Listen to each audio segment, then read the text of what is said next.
La dinastía salomónica, según los primeros gobernantes salomónicos, sus linajes se remontan al antiguo rey Salomón de Israel. Cuenta la Biblia que Salomón tenía 700 esposas y 300 concubinas, pero los reyes salomónicos no eran simplemente los descendientes de una de las esposas de Salomón.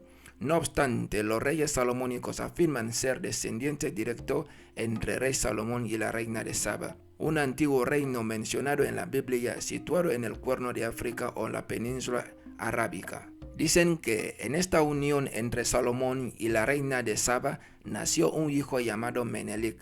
Gracias a este hijo, la dinastía salomónica afirmó tener derecho a gobernar. Los historiadores arqueológicos y los eruditos bíblicos todavía discuten sobre si estas historias son verdaderas o no, si realmente existió Menelik. Lo que importa es que los primeros gobernantes de la dinastía salomónica, constituida alrededor de 1270, usaron esta historia para legitimar su derecho a gobernar. Y el fundador y el primer gobernante de la dinastía salomónica fue Yekuno Almag. Este tomó el control de Etiopía al derrocar a varios gobernantes de la región, como la dinastía Siwe. Las afirmaciones de Amlak fueron rápidamente respaldadas por las órdenes monásticas locales que publicaron en el Kepra Nesgat, un libro de la gloria de los reyes de Etiopía, que supuestamente demostró que Amlak descendía de la unión de Salomón y la reina de Saba. La principal provincia de la dinastía salomónica fueron las tierras de Alta Etiopía, al noroeste de la Etiopía moderna, que favorecían la agricultura.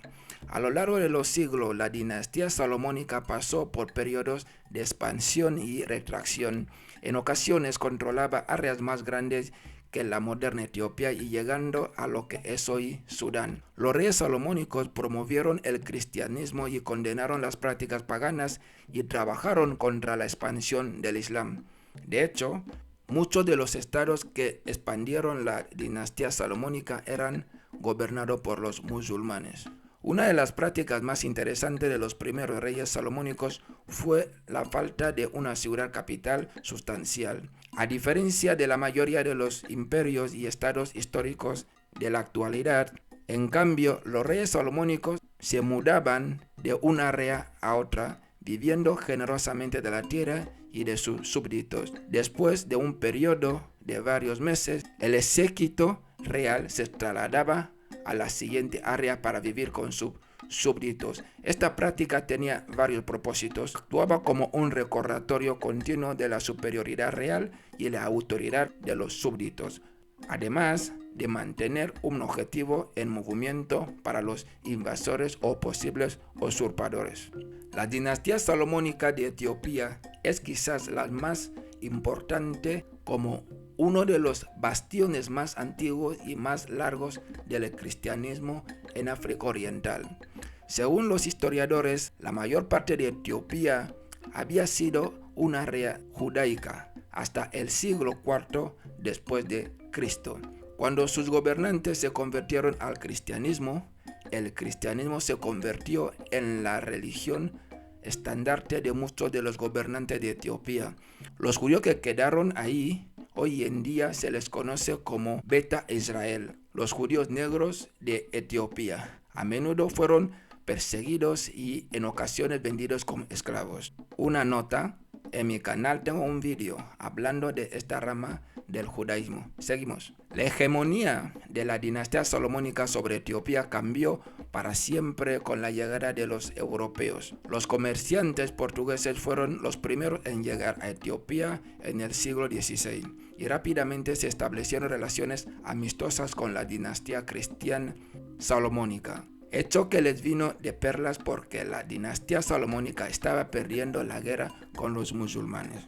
En la década de 1540, los portugueses enviaron soldados entrenados con armas europeas superior para entrenar y luchar junto a los etíopes. En unos pocos años, la incursión musulmana en Etiopía se había revertido y se había asegurado la supervivencia de la dinastía. En el siglo XVII, sin embargo, el trono central fue debilitado por una serie de gobernantes débiles e impopulares.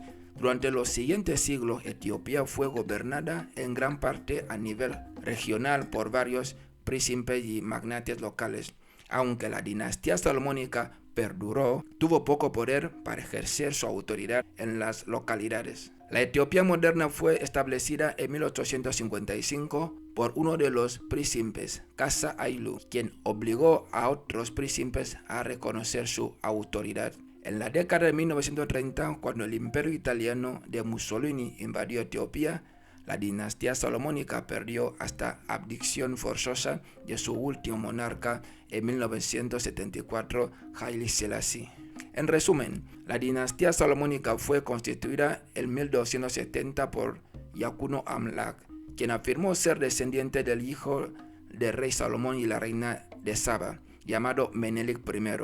Esto legitimó su derecho a gobernar la dinastía salomónica, las tierras de Alta de Etiopía durante varios siglos, expandiéndose a expensas de los vecinos musulmanes. La dinastía salomónica fue un bastión del cristianismo en África Oriental y esto les benefició con la llegada de los europeos a Etiopía en el siglo XVI. Al establecer relaciones amistosas con la dinastía cristiana salomónica, los portugueses pronto ayudaron a los salomónicos en su lucha contra sus vecinos musulmanes. Sin embargo, en los siglos siguientes, una serie de gobernantes ineficientes debilitó la autoridad de la dinastía y en general Etiopía fue gobernada regionalmente hasta que se restableció la autoridad central en el siglo XIX. En 1974 se abdicó forzosamente el último rey de la dinastía salomónica, Tafari Makomen, conocido como Haile Selassie, el poder de la Trinidad, el León de Judá,